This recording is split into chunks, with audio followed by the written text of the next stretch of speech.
Alright. Isang mapagpalang umaga po sa bawat isa. Amen. Good morning po. Good morning. Good morning po. Good morning. Ayan, praise God. Para po magising tayo in this wonderful morning para sa Panginoon. Amen po. Amen. Alright, praise God. Sige, tayo pong lahat muna ay umupo at manalangin. Heavenly Father, Lord, we thank you for this wonderful morning, Father God, that you have given us. Truly, Lord, you are beautiful, Panginoon. Truly, God, you are powerful, you are graceful, you are passionate, compassionate, loving, Panginoon, towards us, Father God. Sa oras na ito, Panginoon, as we acknowledge your holy presence, Lord, we pray for the humility upon us, Panginoon, na tulungan mo kami, Lord, na ikaw lamang ang makita sa oras na to. Ikaw lamang ang matutunan, marinig, Panginoon, sa mga oras na to, Father God. Lord, maraming salamat sa buhay ng bawat isa. Isang napakagandang umaga, Panginoon, para pasimula ng iyong salita, ng iyong presensya, ng iyong pagmamahal, Panginoon, sa bawat isa. Help us, Father God, to understand your word. Give us the wisdom that we need, Lord, to be able, Lord, to understand and apply your word, Father God, sa aming mga buhay. Sa oras na ito, Panginoon, ikaw lamang ang madakila, ikaw lamang ang maitaas, Panginoon. At maraming salamat po for this wonderful privilege, Lord, to learn and hear from your word, Father God. Salamat po, Panginoon, ikaw ang Diyos na dakila, ikaw ang Diyos na tunay, at ikaw ang Diyos na patuloy naming papupurihan at pasasalamatan. In Jesus' name we have prayed. Amen. Amen. Praise God. Magandang umaga po muli sa bawat isa. Ayan, so tayo po ngayon ay dadako na sa ating Sunday Bites. Yan, no? So, as we all know po, alam ko naman na this month, tama? We are, this week, this whole week, no? We are talking about James the Great. So, James, one of the sons of Zebedee, no? And si James the Great po ang pag-aaralan natin ngayong umagang ito. Okay, so ayan po, I believe that from the previous messages po nung Sunday, nung Sunday, nung Wednesday, and nung Dawn Watch po, nagkaroon na tayo ng mga lessons regarding James the Great. Ayan. And I believe din po na meron na tayong mga basic background kung sino po yung mga magulang niya. Yun nga, ang tatay niya si Zebedee, ang nanay niya po si Salome, and then he is a fisherman also by trade, no? Mangingisda din po siya, tulad ng karamihan sa mga apostol ng Panginoon. Okay po? So, ngayon po, ang ating pag-aaralan, amen, ay si James the Great, which is entitled Sons of Thunder. Okay? So, ito po kasi yung nickname na itinawag ng Panginoon ni Jesus Christ sa kanila nung nagkaroon ng isang incident sa Biblia. So, Sons of Thunder, mababasa po natin yan sa Mark chapter 3 verse 17, na doon, after ng pangalan nila, they are called the Boanagers or the Sons of Thunder. Okay? So, yun nga po, anak sila ni Salome and Zebedee. And, ayan, meron po akong ipapawatch na video sa atin. 5 minutes lang po ito, no? And, Tignan mo ulit. sana po, ma'am. Panoorin niyo po, and meron naman po siyang caption, subtitle po, no? Okay. So, tungkol po yan sa magkapatid. Tignan mo ulit. Yung sound kasi.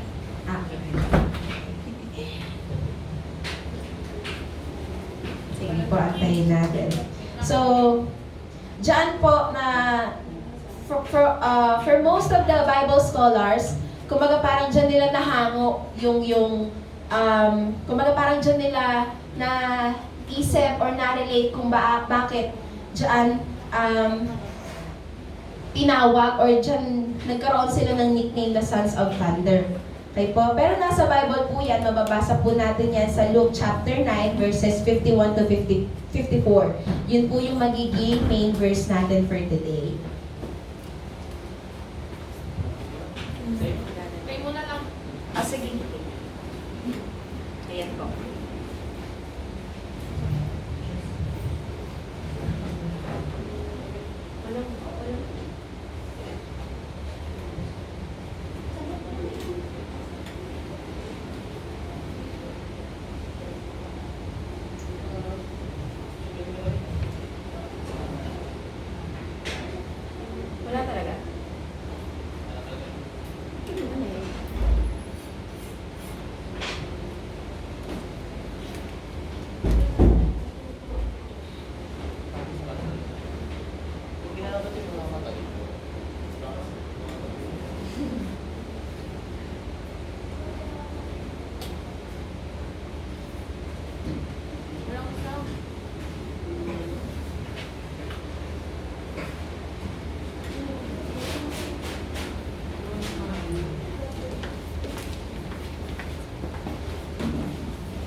Try po natin ulitin, tapos meron pong hopefully meron pong sounds para mas maintindihan po natin.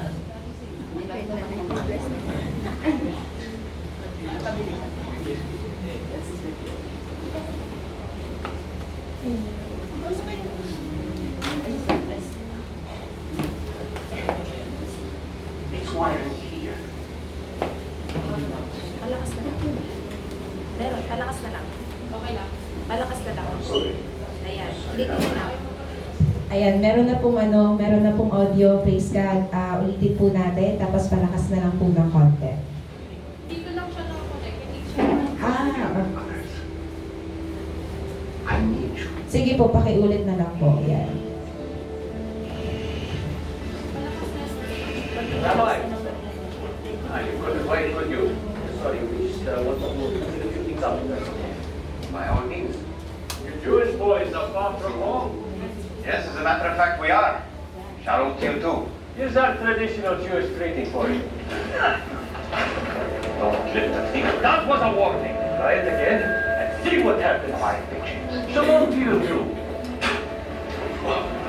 You filthy dogs! I said quiet.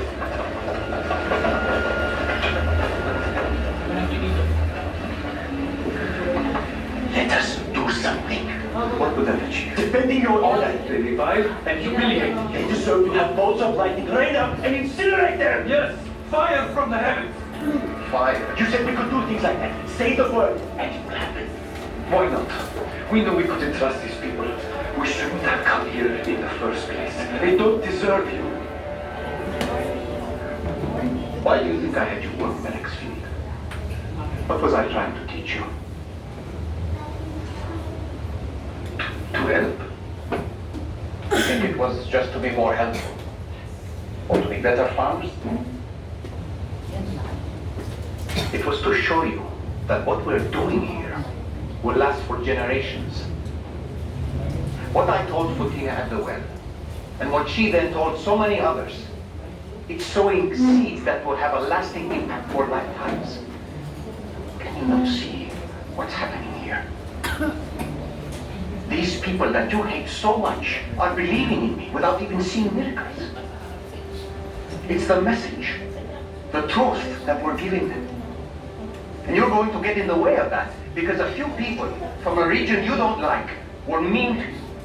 That they're not worthy, but you're so much better. You're more worthy? Well, let me tell you something. You're not. That's the whole point. It's why I'm here.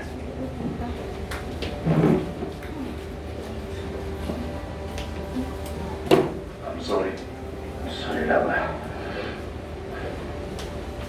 As we gather others, I need you to help show the way.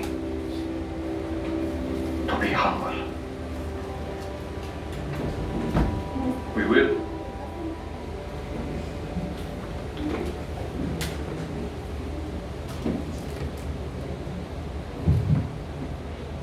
You wanted to use the power of God to bring down fire, to burn these people up. Well, it sounds a lot worse when you say it that way.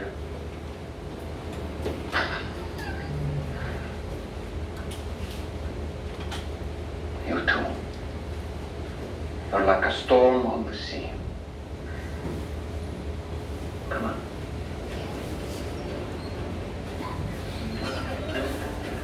Thunder exploding out of your chests at every turn. Fact. That's what I'm going to call you from now on. James and John, the sons of thunder. Is that a good thing or a bad thing? Today, it was not good. But strong passion can be a good thing when channeled for righteousness.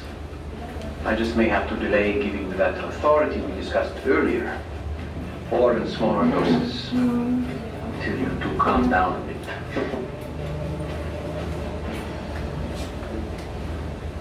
James. John, you look terrible. What happened? What happened is that James and John needed to be reminded we're here in Samaria to cut seats, not to burn bridges. Pastor, we've brought a guest. I wanted to deliver an invitation to you personally. Is that fine? Praise God. Naintindihan niyo po ba yung kwento? Diyan po hango kung paano po sila nagkaroon ng nickname na Sons of Thunder. Yan. So, mababasa po natin yan from Luke chapter 9, verses 51 to 54. Basahin po natin ng mabilis. As the time approached for him to be taken up to heaven, Jesus resolutely set out for Jerusalem, and he sent messengers on ahead who went into a Samaritan village to get things ready for him. But the people there did not welcome him, because he was heading for Jerusalem. When the disciples James and John saw this, they asked, "Lord, do you want us to call fire down from heaven to destroy them?" But Jesus turned and rebuked them. Then he and his disciples went to another village. Amen. So papunta po kasi si Jesus at saka yung mga disciples niya, they were traveling through Samaria on their way to Jerusalem. Ayun nga, para humanap ng matitirhan, no? Humanap ng mapapagtuluyan ng isang gabi. And they ran into trouble. Nakita niyo naman po, pinagbabato sila, no? They are Samaritan people. Jesus attempted to find accommodations for the night in one place, but nagkaroon sila ng ganong pangyayari, no, na hindi sila winelcome ng mga tao. And dahil po merong pag-aaway yung mga Jews and Samaritan yung mga panahon na yon, no, hindi po sila magkasundo. Kapag po nalaman nila na Jew ka, kapag po nalaman nila na Samaritan ka, they are against each other. No, when the disciples James and John saw this, they asked, "Lord, do you want us to call fire down from heaven to destroy them?" Sabi ganyan ng dalawang disipulo, gusto niyo po ba na magpababa tayo ng apoy mula sa langit para sunugin sila? So ganun yung respond ng dalawang disipulo sa kanila. So Jesus rebuked the brothers. And they all went to another village. So makikita natin sa video that James and John responded to the Samaritan with anger, no? May paghihiganti, ng may punishment, ng revenge. Gusto nilang saktan, gusto nilang in return dahil pinagbabato sila, in return dahil hindi sila welcome, gusto nila na i-punish sila ni Jesus. Fire from heaven, susunugin sila, literally po, no? Ganun yung gustong mangyari ng dalawang magkapatid. So, like I said, Samaritans and Jews po, meron silang history ng hindi pagkakaunawaan. No, meron po silang history of opposition and hatred. Nung panahon pa lang ni Jacob, ang mga ang mga Samaritans po kasi ay galing sa lahi ni Jacob, no, sa anak niyang si Manasseh. And isa po yun sa mga tribo. Tapos, later on, the kingdom of Israel was divided into two, na southern and northern kingdom. And yung northern kingdom po, yun yung Israel, yun po yung naging Samaritano. Kasi po, nagkaroon ng captivity from the Assyrian, and then nagkaroon ng mga, syempre pag na-captivate po sila, may mga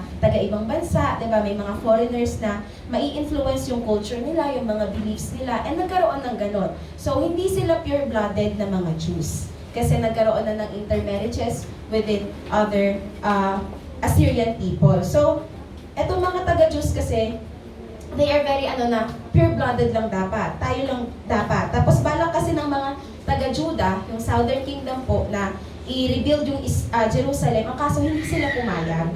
So, inoppose nila. So, yun, nagkaroon ng lalong matinding pag-aaway between the Samaritan people and the Jews up until now, I believe po, no? May mga ganong sila, may mga ganong kultura po sila. So, pinagalitan sila ni Jesus, no? Pinagalitan po sila ni Jesus dun sa video. So, from this slide, sabi po dito, passion gone wrong. So, meron pong isang pastor, minister, a writer, and a mentor, si A.W. Tozer. Sikat po siya, no? Marami po siyang mga libro na naisulat patungkol sa Panginoon, and isa po dyan is yung In Pursuit of God. So, sobrang sikat niya po na tawag dito, yun yan, na writer, na traveler, minister ng Panginoon, and the pastor. Pero nung namatay siya, merong isang article, biography, na lumabas nung namatay siya, na in-interview yung asawa niya. And yung sabi po ng asawa niya, na-feel ng asawa niya and ng pamilya niya na they were neglected. They were neglected by A.W. Tozer. They were dissatisfied because they felt they were neglected by Tozer. They were left wanting and they were lonely. Kumbaga,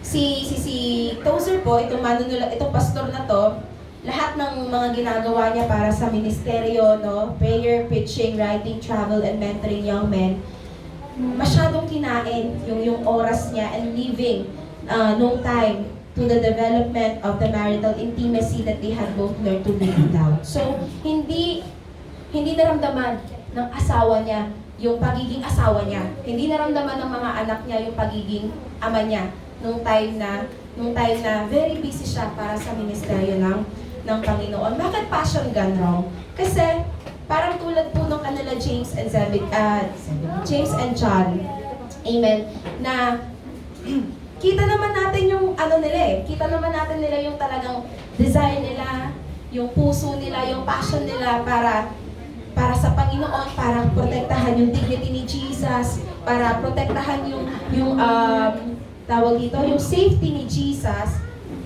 Pero nakaligtaan nila na hindi ganon yung nais ng Panginoon. Hindi ganon yung gustong pamamaraan ng Panginoon na parusahan sila, na sunugin sila. Kasi dumating ang Panginoon para ipakita yung humility. Dumating ang Panginoon para ipakita and i-show yung grace. Dumating yung Panginoon para ipakita na yung kingdom of heaven na gusto niyang makita is yung kingdom ng Ama. Hindi yung kingdom ng iniisip nila na si Jesus yung Messiah darating para sirain yung Roman Empire na naka-captivate sa kanila. So, ganun yung nangyari. Kumbaga, yung passion nila, yung desire nila, yung heart nila na disalign, and they are taking control of it, na hindi dapat ganun, kasi hindi yun yung nais ng Panginoon. Amen? So, yung gusto nilang mangyari, fire to incinerate them. Incinerate them. Speaking of fire po, when it comes to spirituality, yung fire po kasi sa atin, no, minsan sinisimbolize natin yan ng passion, ng desire in serving God. And it was,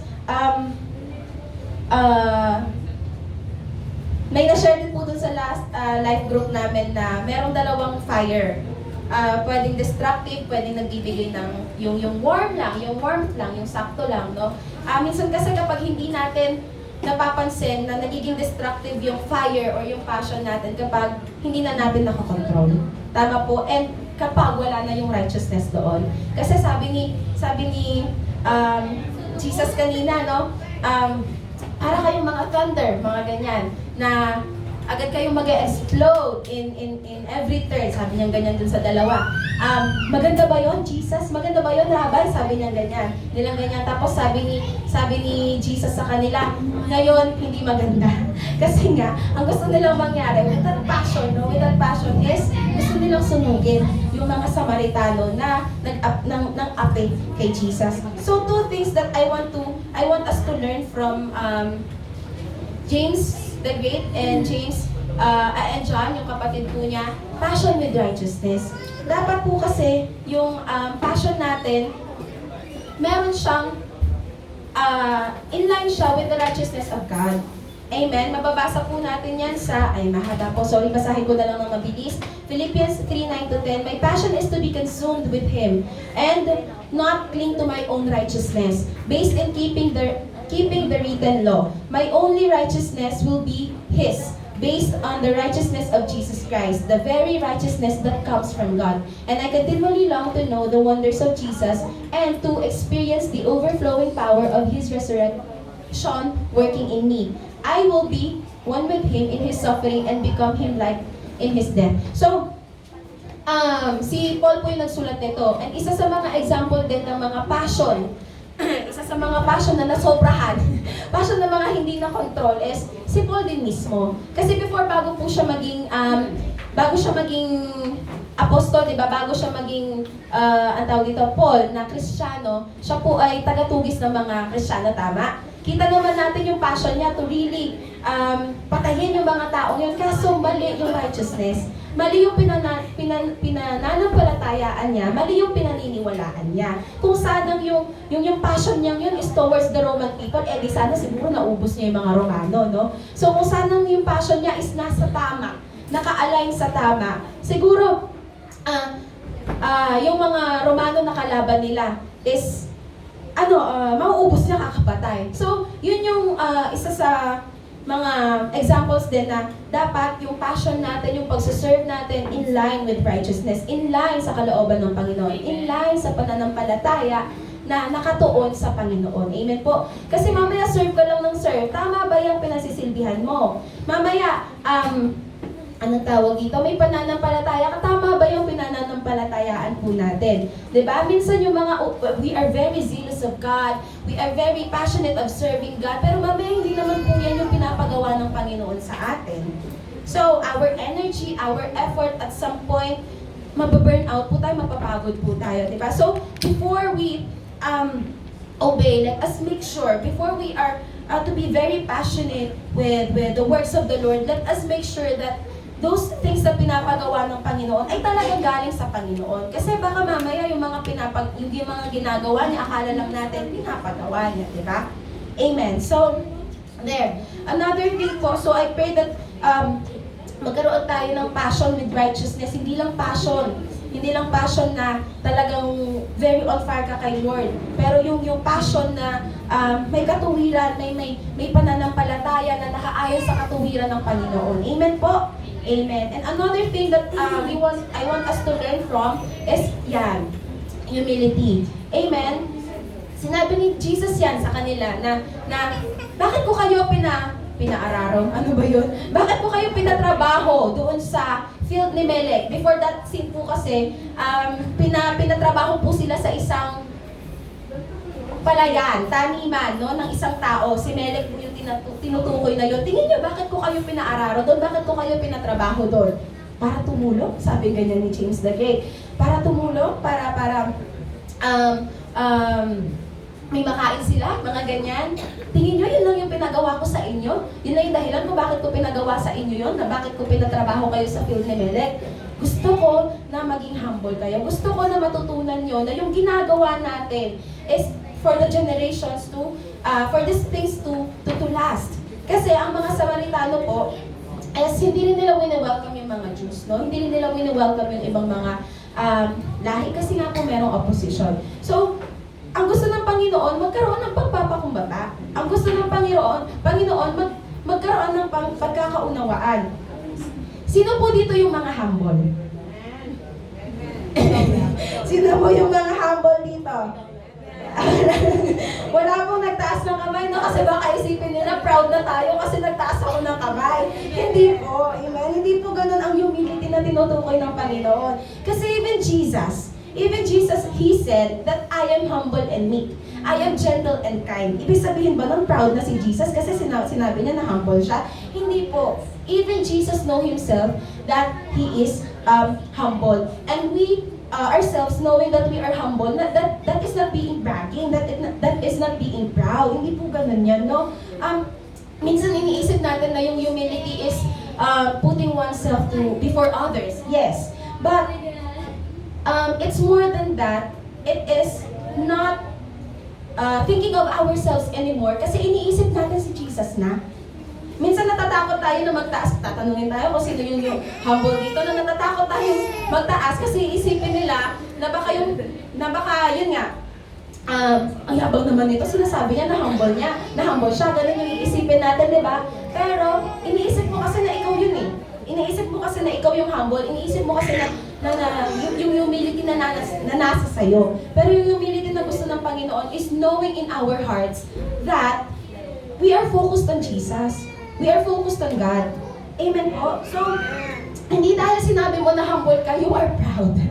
Amen? It is knowing in our hearts. It is knowing in oneself na yung focus natin is sa gawain ng Panginoon. Na yung focus natin is yung works ng Panginoon. Hindi yung gaganti ka.